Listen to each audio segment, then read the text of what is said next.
Dalam budaya dan mentalitas negatif yang kita miliki adalah tidak mau dan tidak mampu mendengarkan orang lain.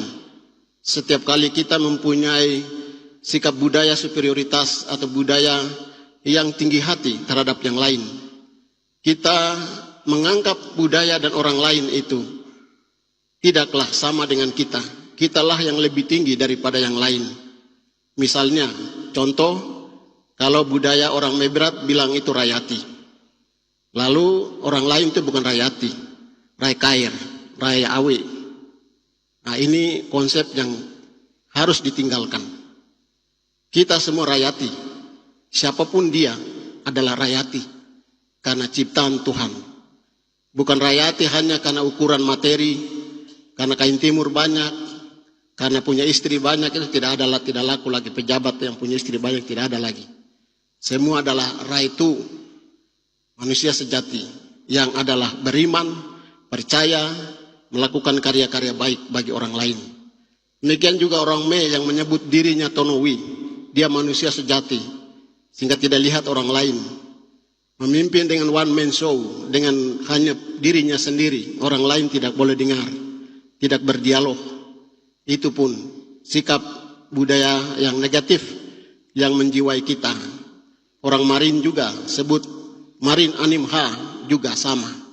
Manusia sejati, bukan manusia lain yang tidak sejati.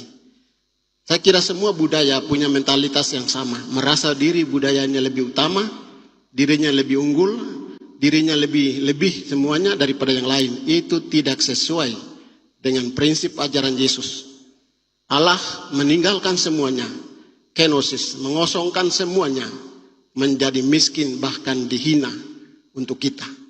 Maka tidak ada alasan bagi kita untuk mempertahankan mentalitas kebudayaan seperti itu. Mentalitas yang merasa diri sombong lebih tinggi dari yang lain tidak ada arti.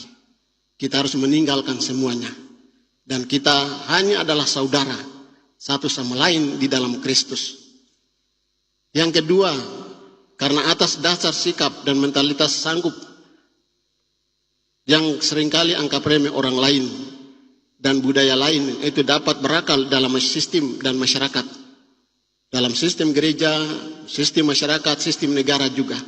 Banyak kebijakan-kebijakan yang dilakukan oleh gereja, oleh negara, oleh masyarakat, berdasarkan mentalitas rasisme, superioritas, sehingga banyak orang lain itu tidak mendapatkan perhatian yang maksimal. Karena mentalitas inilah masuk dalam kebijakan dan keputusan-keputusan yang justru menindas, mengesampingkan yang lain, dan mengutamakan yang lain. Bapak, Ibu, saudara-saudara sekalian yang Kristus kasihi. Karena itu kita belajar dari Yesus dan para murid yang telah belajar dari Yesus. Meninggalkan semuanya dan semua adalah saudara. Siapapun dia. Ketika kita mendengarkan suara Tuhan dengan hati yang sungguh-sungguh dan membuka hati kita agar suara itu meresap dalam jiwa kita, kita mampu juga mendengarkan suara sesama lain.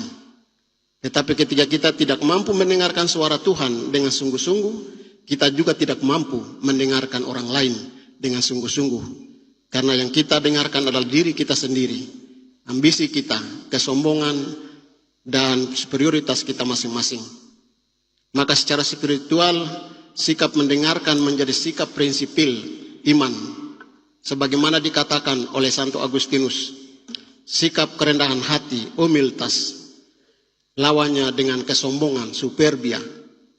Agustinus mengatakan bahwa kesombongan, superbia adalah akar dari segala dosa.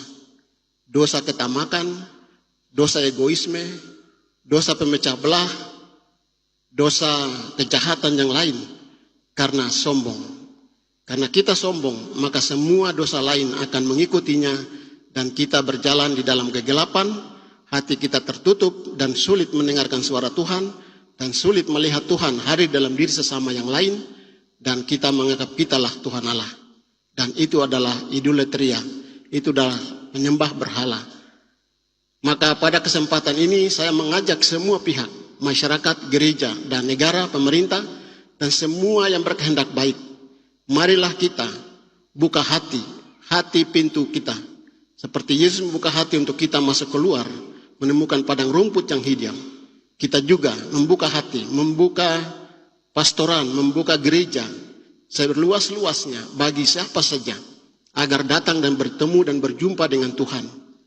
Buka hati untuk mendengarkan mereka yang menjerit, yang menangis, yang tertindas, yang hak-haknya dirampas, agar mereka dapat diajak untuk masuk juga mendapatkan sukacita yang Tuhan berikan kepada kita semua.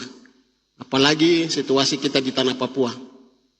Jeritan, tangisan, teriakan saudara-saudara kita di seluruh tanah Papua ini. Masih 80-an ribu pengungsi di tanah Papua ini. Masih banyak masyarakat di Merauke yang mengalami tanahnya juga diambil dan juga di tempat lain. Inilah teriakan-teriakan yang harus kita dengarkan. Gereja secara institusi, tapi juga secara komunitas-komunitas. Kita berani membuka diri untuk mendengarkan, berdialog, bukan otoriter. Tidak diinginkan oleh Tuhan, Sang Juru Selamat yang telah meninggalkan semuanya hanya untuk kita. Marilah kita berdoa. Semoga saya dan teman-teman imam yang ada di sini terus-menerus belajar membuka diri, membuka pintu hati bersama dengan umat dan siapa saja. Pemerintah, pihak LSM, pihak perusahaan, TNI, Polri, semuanya. Kita membuka hati untuk bersama-sama membangun kerajaan Allah di Kuskupan Timika dan di tanah Papua ini agar cita-cita Papua tanah damai dapat terwujud. Tuhan memberkati.